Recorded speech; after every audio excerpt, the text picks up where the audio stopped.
ارے میں گسارو سویرے سویرے خرابات کے گرد پھیرے بپھیرے، کبھی اس طرف بھی گزر کر تو دیکھو بڑی رونقیں ہیں فقیروں کے ڈیرے۔ بڑی تمنا تھی کہ بڑی جگہ حاصل کریں گے اور بڑا اہتمام کر سکیں گے، لیکن انسان اپنے رب کے فضل کو نہ شمار کر سکتا ہے، نہ گن سکتا ہے، نہ تول سکتا ہے۔ ذالک فضل اللہ یؤتیہ من یشاء۔ میرے عزیزو، میں اور آپ مسلمان ہیں، اللہ کے گھر میں بیٹھے ہیں، وضو کے ساتھ آئے ہیں۔ زندگی ہم سے پہلے بھی بڑے لوگوں کی گزر گئی اور پھر وقت سمٹ گیا اور وہ قبروں میں چلے گئے۔ ہم بھی قطار میں موجود ہیں، کئی لوگوں کا نمبر لگ گیا ہے، کسی وقت بھی کسی کی بھی باری آ جائے گی۔ چند ایک ضروری چیزیں ہیں، ان کو اپنے ذہن میں اچھی طرح سنبھالیں۔ سب سے پہلے یہ سمجھ لیں کہ عمل زندگی کا حسن ہے، نیکی، پرہیزگاری، نماز، روزہ، حج، زکوٰۃ، خیرات، اخلاق، لیکن جو نجات کا دار و مدار ہے وہ عمل پر نہیں، وہ عقیدے پر ہے۔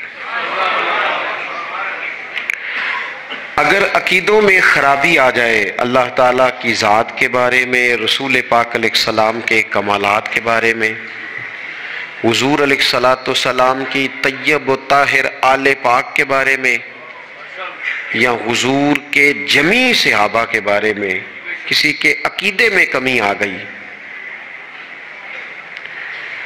میرے نبی پاک علیہ السلام کی ذات کے بارے میں ہمیشہ اپنا عقیدہ اعلیٰ رکھنا، ستھرا رکھنا، اور اپنے ذہن میں یہ بات بٹھا کے رکھنا کہ بعد از خدا بزرگ توئی قصہ مختصر۔ کبھی کسی شخص کی کمزور بات کے پیچھے نہ چلنا۔ اللہ نے ہمیں رحمت للعالمین نبی کا غلام بنایا ہے۔ اللہ نے محبوب پاک علیہ السلام کو عظمتوں، شانوں، بلندیوں کے ساتھ بھیجا ہے۔ کبھی کسی ایسے بحث کا حصہ نہ بننا جو حضور کے کمال کو تولے، یا نبی پاک کے علم کو تولے، یا حضور کے فضائل کو تولے، یا نبی پاک علیہ السلام کی عظمتوں کو تولیں۔ کبھی اس بات کے قائل نہ ہونا۔ یہ نظریہ لے کے ہم نے قبر میں جانا ہے کہ بلغ العلا بکمال کشف الدجا بجمال حسنت جمیع خصال صلو علیہ۔ حضور کی عظمتوں کے قائل رہنا، اور ہمیشہ قائل رہنا، اور جم کے قائل رہنا۔ کبھی کسی کمزور بات کا سہارا، لوگ بڑی کہانیاں سناتے ہیں، بڑی باتیں بتاتے ہیں، کبھی اس چکر میں نہ پڑنا۔ نبی پاک کی جتنی نسبتیں ہیں نا، ان سب کا احترام کرنا۔ ہمارے بزرگ نا جس گدھے مبارک پر محبوب سوار ہوتے نا، اسے گدھا نہیں کہتے، ہمارے بزرگ اسے کہتے ہیں دراز گوش شریف۔ دراز گوش فارسی میں لمبے کانوں والے کو کہتے ہیں چونکہ اس گدھے پر حضور سوار ہوئے ہیں، اب اس کو دراز گوش شریف کہنا ہے۔ کہتے ہیں کبھی کو مٹی تھوڑی محبوب کریم علیہ السلام کے قدمین شریفین کے قریب آئے تو یہ نہیں کہنا قدموں کو مٹی لگ گئی، کہنا کچھ مٹی حضور کے قدم چومنے لگی، مٹی حضور کے قدم چومنے لگی۔ کبھی بات کرنا ہوتی تو کہتے کہ بیماری آئی تھی محبوب پاک سے فیض لینے کے لیے۔ تو بہت احترام کے جذبات۔ اعلیٰ حضرت بریلوی رحمۃ اللہ علیہ کے سامنے کسی نے یہ شعر پڑھا تھا کہ شان یوسف جو دبی وہ بھی اسی در پہ دبی، تو فرمایا یہ تو کیا کہہ رہا ہے، حضور تو کسی کو دبانے آئی نہیں، تو کہ شان یوسف جو بڑی وہ بھی اسی در سے بڑی۔ پھر کسی نے کہا تھا وہ دو درخت تھے نبی پاک کے گنبد کے سامنے کھجوروں کے پرانے زمانے میں، تو کسی نے کہا تھا یوں ہیں درخت حضرت والا کے سامنے، مجنوں کھڑا ہو خیمہ لیلا کے سامنے۔ تو اعلیٰ حضرت فرمانے لگے تم نے حضور کے خیمے کو تشبیہ ٹھیک نہیں دی، تمہیں کہنا چاہیے تھا یوں ہیں درخت حضرت والا کے سامنے جیسے قدسی کھڑے ہیں عرش معلیٰ کے سامنے۔ کبھی بھی کوئی کمزور لفظ، کمزور جملہ حضور سرور کہوں کہ مالک و مولا کہوں تجھے، باغ خلیل کا گلے زیبا کہوں تجھے، لیکن رضا نے ختم سخن اس پہ کر دیا، خالق کا بندہ خلق کا آقا کہوں تجھے۔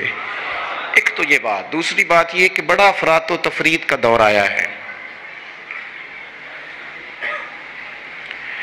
جس کو بھی لڑانا ہوتا ہے وہ مذہبی بنیادوں پہ لڑانا شروع کر دیتا ہے۔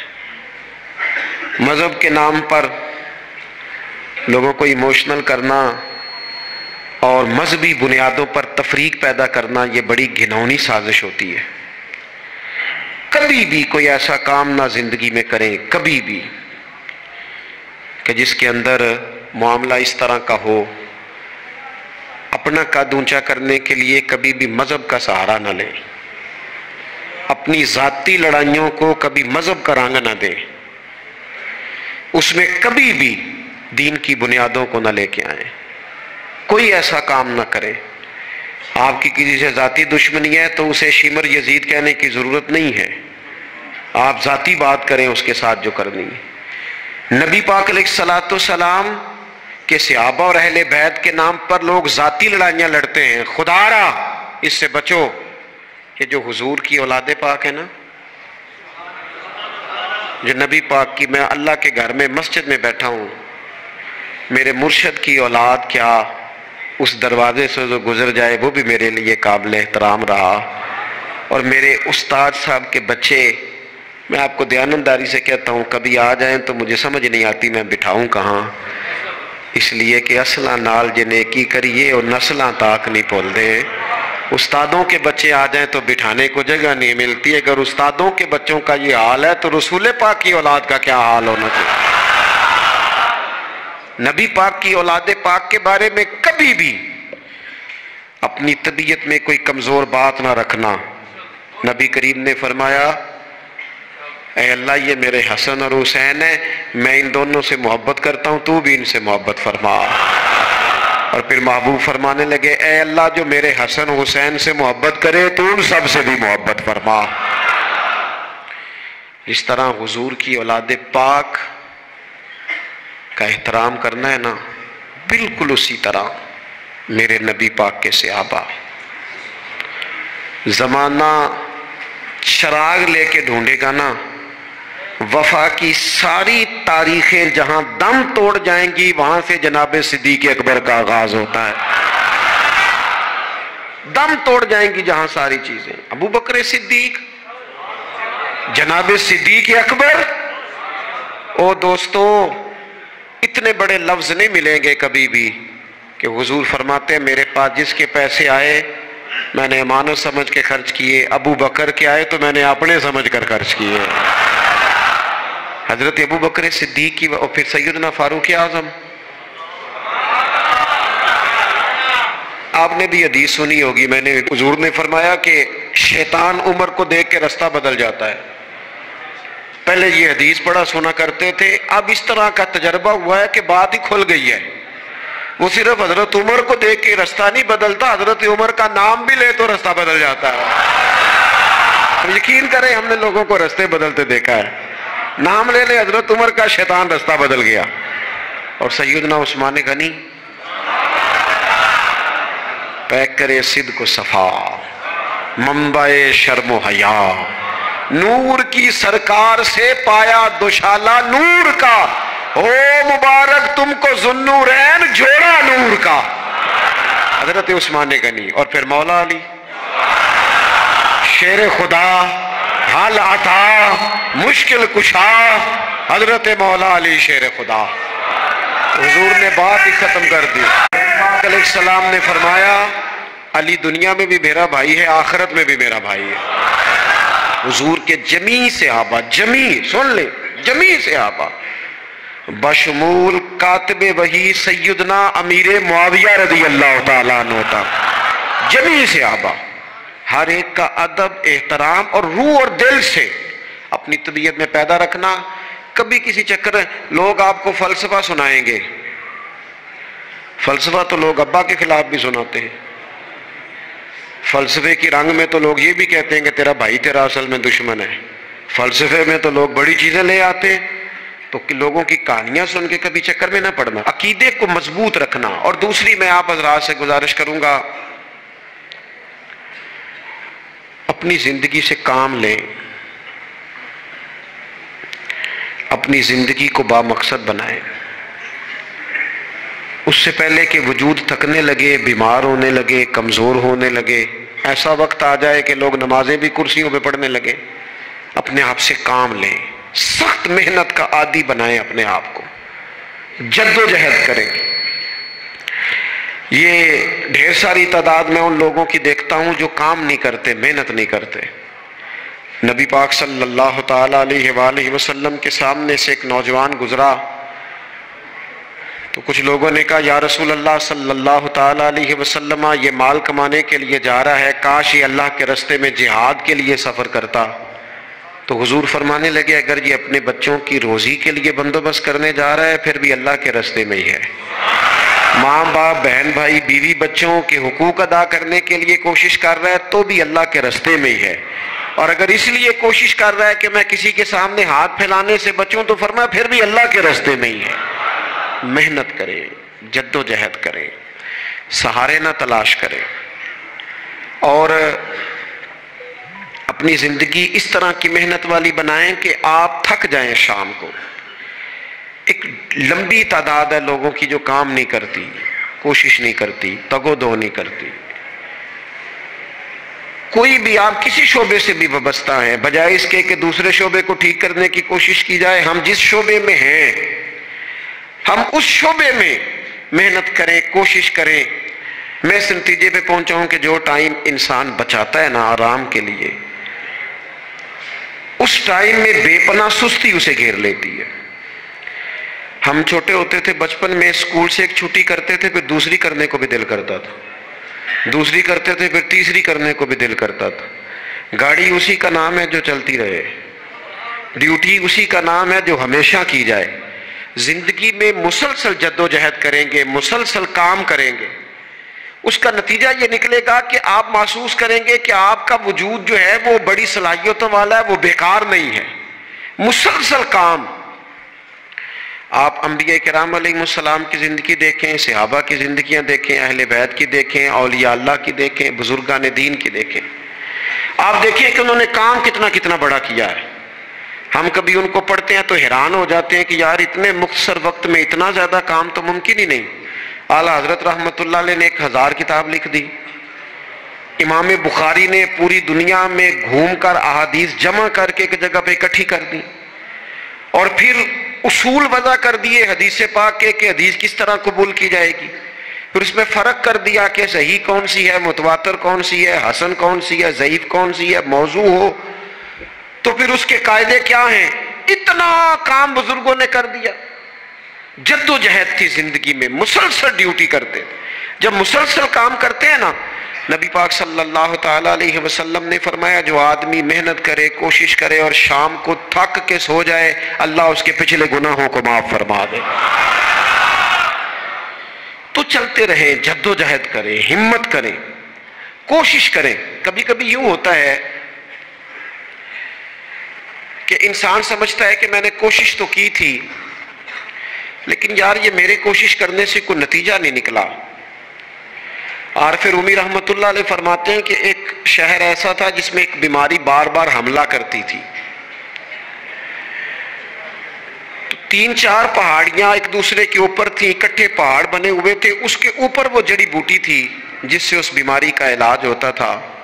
تو کئی حکیموں نے بتایا کہ اگر وہ جڑی بوٹی حاصل کر لی جائے تو تمہارے شہر کے لوگ صحت یاب ہو سکتے ہیں، پر وہ 4 پہاڑیاں اوپر نیچے، اور پھر ڈھلان بڑی سیدھی تھی، جو پیر رکھتا پھسل جاتا، کوئی جرت ہی نہ کرتا اوپر جانے کی، لیکن لوگ بیمار تھے، تکلیف میں تھے۔ بالآخر ایک شخص نے ارادہ کیا کہ کب تک لوگوں کو بیماری سے سسکتے، تڑپتے، مرتے دیکھتا رہوں گا۔ اس نے کلاڑا اٹھایا، ہتھوڑا اٹھایا، پہاڑ کاٹنا شروع کیا کہ میں سیڑھیاں بناؤں گا اوپر جانے کے لیے۔ فرماتے ہیں کہ وہ پہاڑ کاٹ رہا تھا تو جو قریب آتے تھے نا وہ اسے کہتے تھے پاگل ہو گیا تو اکیلا بندہ کیسے پہاڑ کاٹے گا، بیوقوف ہے، چھوڑ دے۔ اس نے کہا یار تم ساتھ نہیں چل سکتے تو حوصلہ شکنی تو نہ کرو، مجھے کچھ کرنے تو دو۔ سالوں لگ گئے، ایک پہاڑ کاٹ کے سیڑھیاں بنائی اس نے، پھر دوسرا پہاڑ شروع کیا، پھر سالوں لگ گئے اور 2 پہاڑ کاٹے تھے، بڑھاپا آ گیا، بیمار ہو گیا، موت کا وقت آ گیا۔ اب چونکہ سیڑھیاں بن گئی تھی تو 2 پہاڑ کٹ گئے تھے، وہاں تک لوگ آنے جانے لگے تھے۔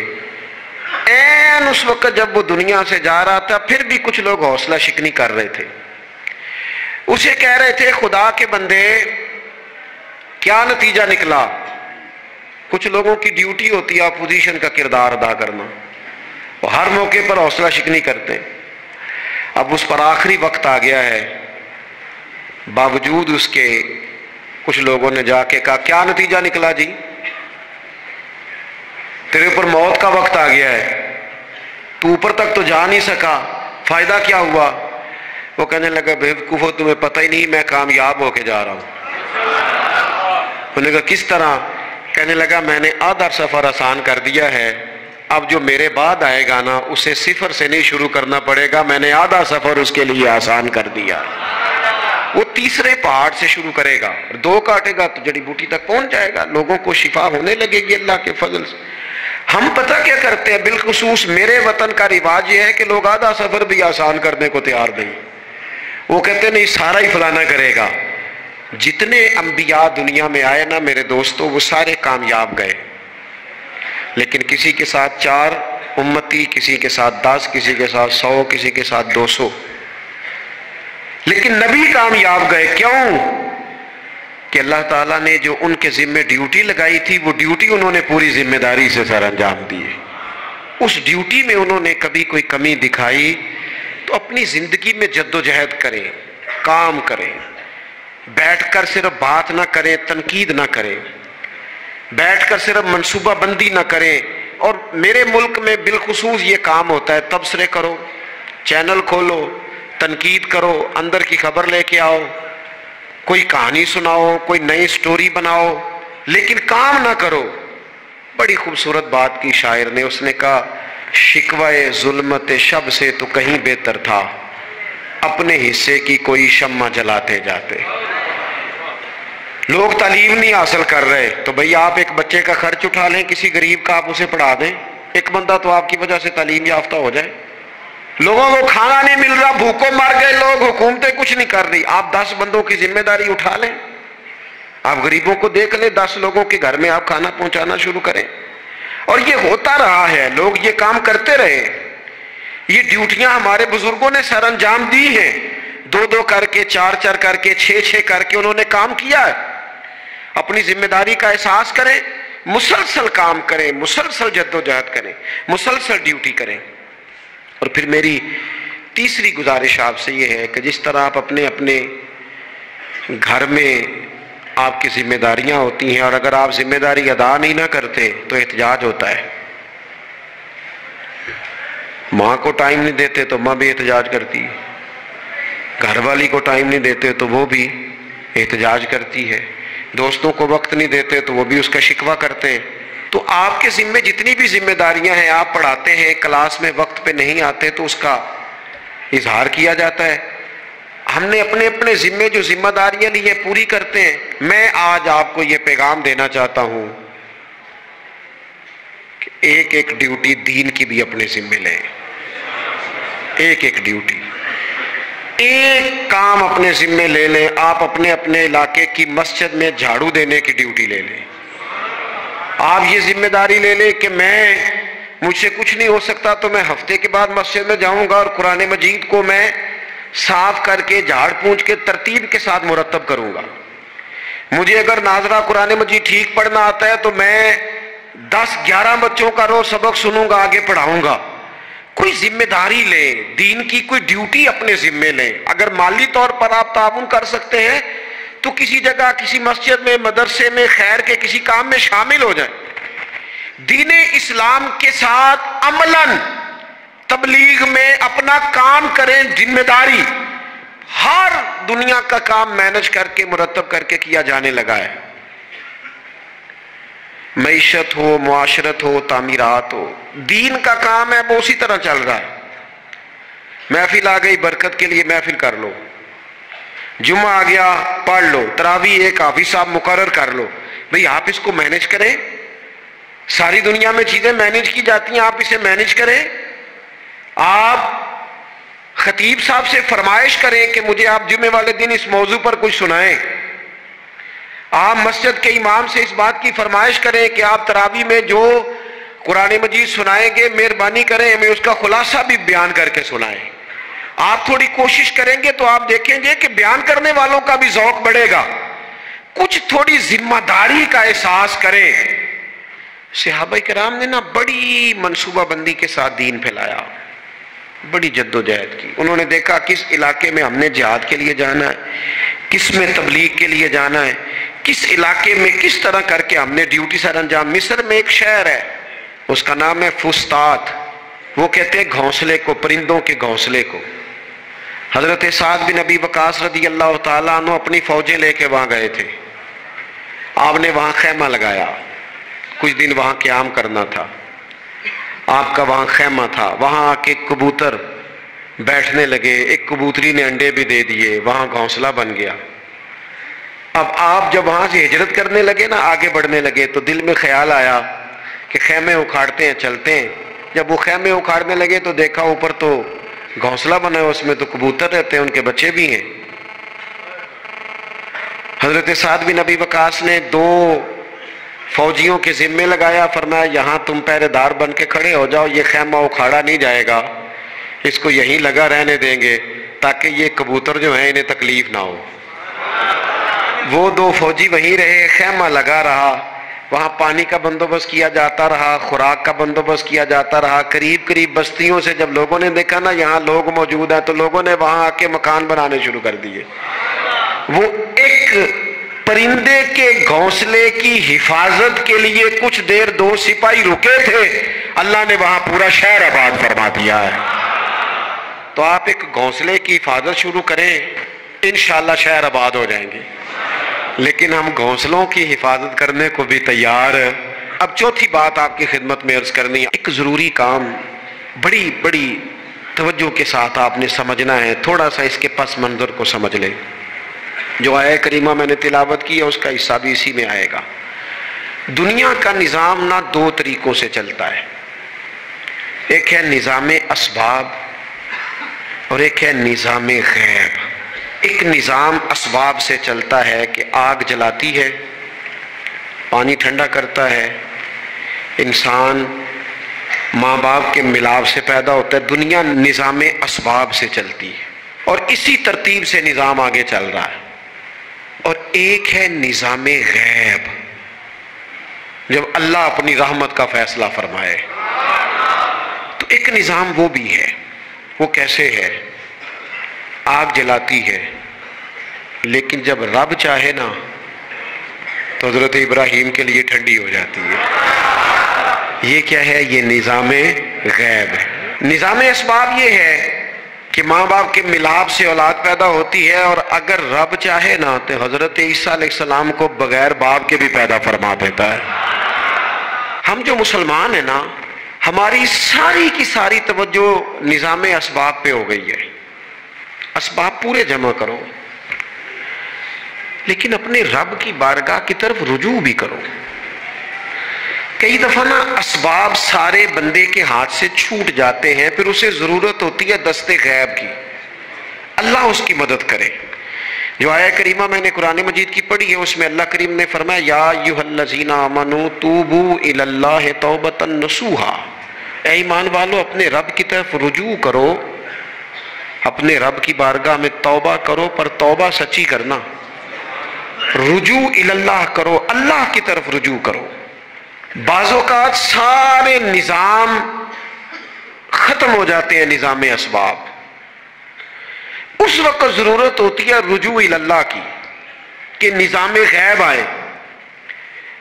حضرت سارہ رضی اللہ تعالی عنہا جو جناب ابراہیم علیہ السلام کی اہلیہ ہیں، آپ ایک رستے سے گزر رہی تھیں، حضرت ابراہیم علیہ السلام آپ کے ساتھ تھے، تو جس رستے آپ تشریف لے جا رہے تھے اس رستے میں بادشاہ بڑا ظالم تھا، وہ معاذ اللہ تعالیٰ ثم معاذ اللہ عورتوں کو گرفتار کر لیتا اور اپنی بدباطنی کا ثبوت دیتا۔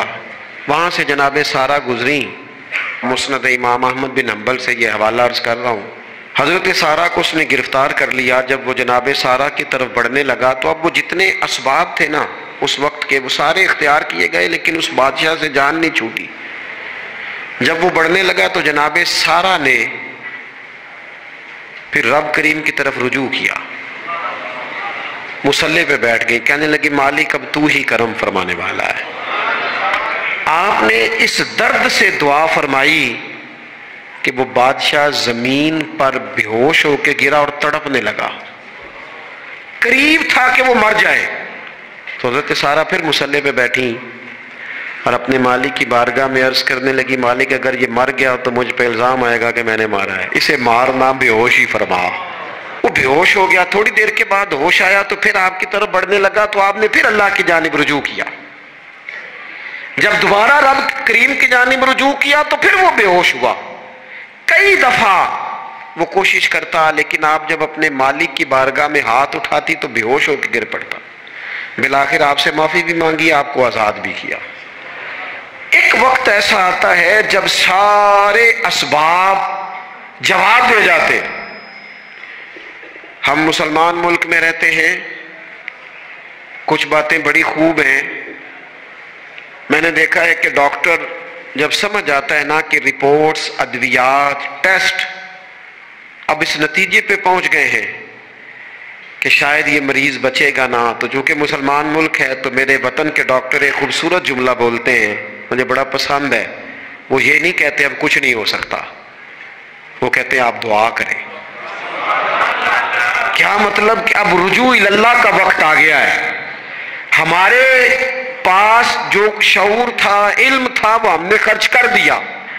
اب ٹائم ہے کہ رجوع اللہ کریں، آپ اللہ کی بارگاہ۔ یہ بڑا خوبصورت جملہ ہے، اچھی باتوں کا بھی تو ذکر کرنا چاہیے نا۔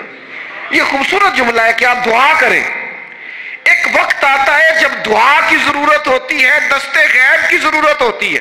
نبی پاک علیہ السلام 313 کو لے کے جب میدان میں آئے تھے تو ظاہری اسباب تو یہ تھے کہ 1000 سے مقابلہ کیسے ہوگا۔ تو پھر میرے کریم نے پتہ کیا کیا، حضور نے پھر رب کریم کی طرف رجوع فرمایا اور پھر اللہ کی مدد فرشتوں کی صورت میں آئی۔ ایک خاتون تھی حضرت زنیرہ رضی اللہ تعالی عنہ، یہ صحابیہ ہیں، یہ مسلمان ہو گئیں۔ کفار نے انہیں مارا، تکلیف دی، بڑی اذیت سے گزری، یہاں تک کہ ان کی بینائی چلی گئی۔ جب نظر آنا بند ہو گیا نا تو دور تھا مکے کا، کفار کی عورتوں نے معاذ اللہ تانا دیا کہ دیکھا نا لات و منات، یہ ان کے بتوں کے نام ہے، معاذ اللہ لات و منات تیری نظر لے گئے، اب تو کیا کرے گی؟ تو انہوں نے جب یہ تانا دیا تو جناب زنیرہ رضی اللہ تعالیٰ عنہ نا ایمان، عقیدہ، یقین، توکل، اللہ کی بارگاہ کی طرف رجوع،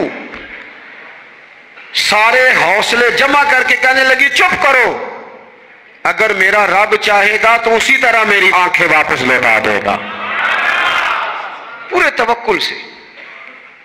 اور پھر آپ نے دعا مانگی، اے اللہ مہربانی فرما، یہ مجھے تانا دیتے ہیں کہ اگر تو نے دل مسلم کی دل جوئی نہیں تو تانا دیں گے بت کے مسلم کا خدا کوئی نہیں۔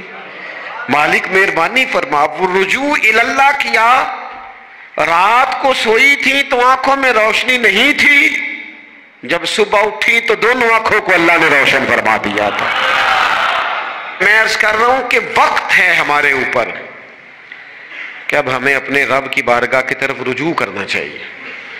جب بندہ اللہ کی جانب رجوع کرتا ہے نا، نبی پاک علیہ السلام نے فرمایا جب تم استغفار کرتے ہو نا تو اللہ ہر مشکل سے نکلنے کے لیے تمہیں رستہ عطا فرماتا ہے، اور اللہ تمہیں وہاں سے رزق عطا کرتا ہے جہاں سے تمہارا کبھی گمان بھی نہیں گیا ہوتا۔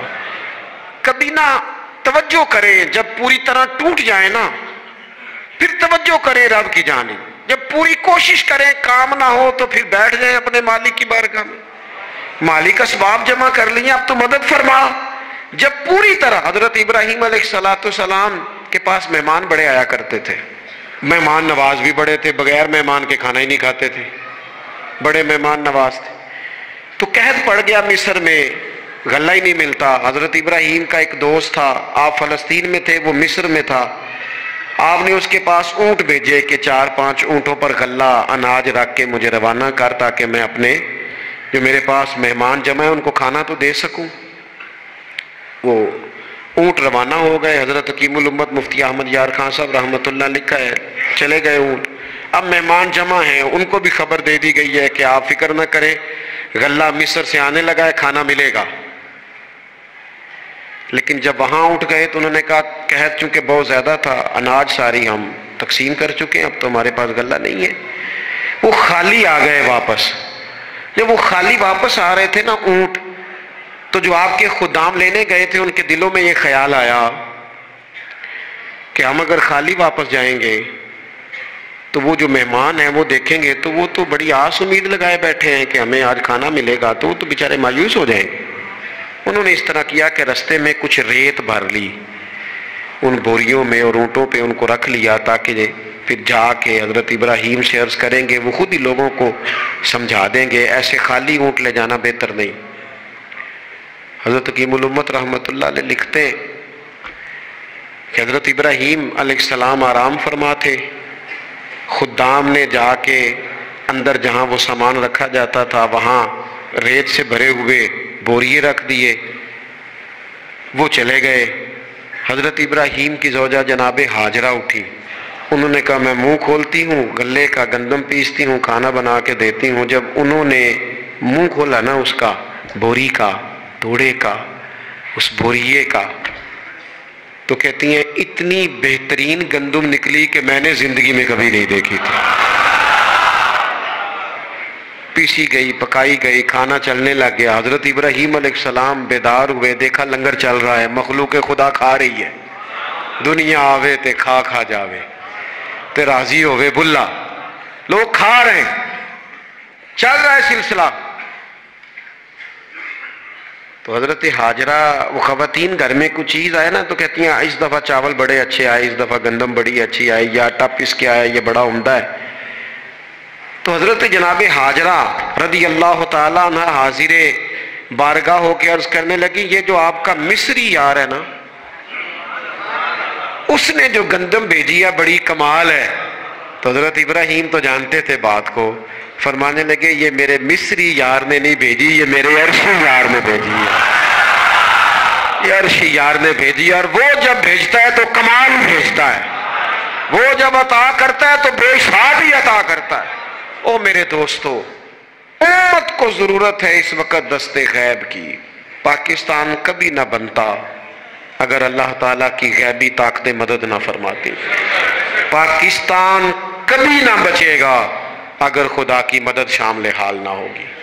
ہمیں اجتماعی طور پر رجوع اللہ کرنا ہے۔ ہمارے جتنی انفرادی مشکلات ہیں، ہم کسی تکلیف میں، دکھ میں مبتلا ہیں، اللہ کی طرف رجوع کریں، اپنے رب کی بارگاہ کی طرف رجوع کریں، اور جو ہمارے اجتماعی مسائل ہیں ان میں بھی اللہ کی بارگاہ کی طرف رجوع کریں۔ جب ہم یہ رجوع کریں گے مالک کے حضور تو پھر اللہ ہمارے لیے راستے واضح فرمائے گا۔ یہ رجوع کس طرح کیا جائے؟ میں نے اپنے ساتھیوں کے ذمے، بالخصوص جو یہاں خانقاہ شریف سے وابستہ ہیں، وہ اگر سمجھیں گے میں حکم دے رہا ہوں تو اس کو حکم سمجھ لیں، اور باقی اگر احباب میری بہت زیادہ درد مندانہ گزارش سمجھیں تو یہ میری گزارش سمجھ لیں، 5 وقتہ نماز کے ساتھ کچھ تھوڑی سی عبادت رات کی ضرور شروع فرمائیں۔ 2 رکعت ہو جائے، لیکن رات کو تنہائی میں اپنے رب کی بارگاہ میں عبادت کے لیے ضرور حاضر۔ حضرت عبداللہ ابن عمر رضی اللہ تعالیٰ عنہ فرماتے ہیں کہ مغرب کی نماز پڑھ کے کچھ لوگ گھر چلے گئے، ہم لوگ بیٹھ گئے کہ تھوڑا سا تو ٹائم ہے، عشاء پڑھ کے جائیں گے۔ فرماتے ہیں اللہ کے محبوب علیہ السلام بھی تشریف لے گئے۔ تھوڑی دیر کے بعد محبوب اس تیزی سے تشریف لائے کہ مقدس سانس پھولا ہوا محسوس ہو رہا تھا۔ ہم نے عرض کی یا رسول اللہ ہمارے ماں باپ قربان، کیا ہوا؟ تو محبوب فرمانے لگے کیا کر رہے ہو؟ عرض کی یا رسول اللہ نماز سوچا ہے چلو تھوڑا سا تو ٹائم ہے، بیٹھتے ہیں اللہ اللہ کرتے ہیں، عشاء پڑھ کے جائیں گے۔ تو محبوب فرمانے لگے میرے پاس جبریل امین آئے ہیں، انہوں نے آ کے عرض کی یا رسول اللہ آپ کے غلام مسجد میں بیٹھے ہیں عشاء کی نماز کے انتظار میں، اور رب فرشتوں کے سامنے ان پر فخر فرما رہا ہے۔ یہ جو عبادت ہے نا نفلی، یہ طاقتور کرتی ہے بندے کو۔ حضور فرماتے ہیں کہ جب بندہ نفل پڑھتا ہے تو اللہ فرماتا ہے پھر تو میں اس کے ہاتھ بن جاتا ہوں، پیر بن جاتا ہوں، آنکھیں بن جاتا ہوں۔ کیا معنی کہ اس میں خدائی طاقتیں آ جاتی ہیں، دوست مرید بھی ہوتے ہیں، سلسلوں میں بھی داخل ہوتے ہیں۔ عبادات کا مزاج نہیں بناتے، کچھ نوافل کا ذہن ضرور بنائیں، رات کو کچھ ٹائم ضرور اللہ اللہ کریں، اپنی زندگی کا اسے معمول بنا لیں۔ اور 3 وظیفے آپ کی خدمت میں عرض کرنا ہے۔ سخت مشکل جب آتی تھی نا تو صحابہ پڑھا کرتے تھے حسبنا اللہ و نعم الوکیل، نعم المولا، پڑھیے گا حسبنا اللہ و نعم المولا و نعم النصیر۔ اس کا معنی بڑا خوبصورت ہے، بالکل سادہ سا مختصر سا معنی کرے نا تو اس کا معنی یہ ہے میرے لیے اللہ ہی کافی ہے، اللہ میرا مددگار ہے، اللہ بہترین مددگار ہے، اللہ بہترین کفایت کرنے والا ہے۔ اس وظیفے کو نہیں چھوڑیں اور اس کے معنی سمیت اس کو یاد رکھیں۔ آپ محسوس کریں گے طبیعت طاقتور ہو گئی ہے، روح طاقتور ہوگی، اس کو بھولنا نہیں۔ اور دوسرا آپ سے عرض کرنا ہے کہ اعلیٰ حضرت، چونکہ ہم سلسلہ طریقت میں فاضل بریلوی سے وابستہ ہیں اور باقی جتنے بھی لوگ ہیں سارے ماشاءاللہ انہی سے وابستہ ہیں، اعلیٰ حضرت نا لا حول ولا قوت الا باللہ العلی العظیم پڑھنے کی بڑی فضیلت بیان کرتے ہیں۔ یہ ایسا وظیفہ ہے جو سب کو آتا ہے نا ماشاءاللہ۔ نبی پاک علیہ السلام نے فرمایا یہ اللہ کے عرش کے خزانوں میں سے خزانہ ہے۔ اعلیٰ حضرت فرماتے ہیں 99 دفعہ پڑھو لا حول ولا قوت الا باللہ العلی العظیم، فرمایا اللہ تعالیٰ تمہیں 99 بیماریوں سے شفا دے گا، اور اس میں سب سے چھوٹی بیماری ٹینشن کی بیماری ہے، سب سے چھوٹی بیماری غم کی بیماری ہے، چھوٹی، باقی بڑی بڑی ہوں گی۔ اس وظیفے کو نہیں آپ نے چھوڑنا اور یہ پابندی کرنی ہے، کریں گے انشاءاللہ تعالیٰ۔ اور تیسرا وظیفہ ہے درود پاک۔ یہ بندہ درود پاک پڑھتا ہے تو پتہ ہوتا کیا ہے، 1 بار پڑھو تو 10 رحمتیں، 2 بار پڑھو تو 3 بار پڑھو تو 4 دفعہ پڑھو تو پھر تو چاروں جانب رحمت ہی رحمت ہو جاتی ہے۔